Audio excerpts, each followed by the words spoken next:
Yes. I like him. Hello. I love you. All right, so yes. Did you make it to the Flash, Mom? so there's a flash? Yeah, the Black Heroes Matter. I didn't know. Nobody told me about the flash. I know, I saw a pop of it. I didn't get to go. Well, the answer to that is no, because I didn't know about it, so I blame the internet. So, what can you tell us about season 2 and the changes or evolution that's the most important for the character? Yeah, that's a generalization, but pick which character you want to talk about. I think, well, I'll talk about all of them. Right? I think that what we're doing is we're not going to ignore what the characters went through in the first season. The first 4 episodes we're giving a heavy nod to comic books this year. And so the first 4 episodes are called the Book of Consequences, the rise of the Greenlight Babies. And so the consequences aspect of it is Jefferson's family is now all in. There's no more secrets.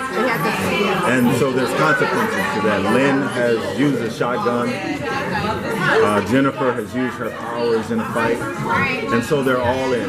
And so what are the consequences of that? The rise of the Greenlight Babies is a nod to the fact that we, much like crack or the opioid addiction in white communities right now, it's a nod to the idea of what are the consequences of having that introduced into your community. We've seen what it means for African American communities in terms of crack, and we've seen now what it means for white communities with the opioid addiction. And what we want to do is deal with the result of what Greenlight is going to do to the community and what that means to the broader idea of freelance. I've said this and I'll say it again, that one of the biggest and one of the things that we want to explore in our, since we're a family drama, we're not political at all. One of the things that we want to explore is the idea that one of the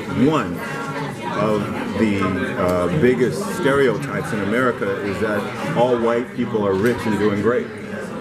And that does a disservice to poor white folk, and it does a disservice to Latino people and black folk because they actually believe that. And what it does is it creates a chasm. And what we want to do, someone asked, what kind of genre would I do if I wasn't doing this genre? And the genre that I want to do is a bridge building genre, where we get to show in realistic ways what the African American community looks like, what the Latino community looks like, what the white community looks like, and it ain't all pretty. And I think once we get to see that on television, once we get to experience that on television together, then whether we like each other or not, at least we know that this idea of whiteness is not real. It doesn't exist.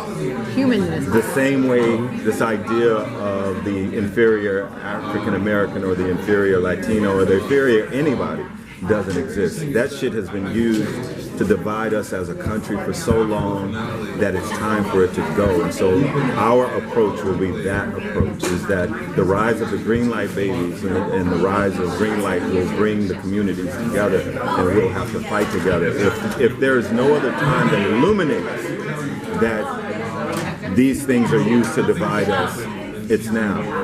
It's now. Thank you guys so much. Thank you. That was great. That was great.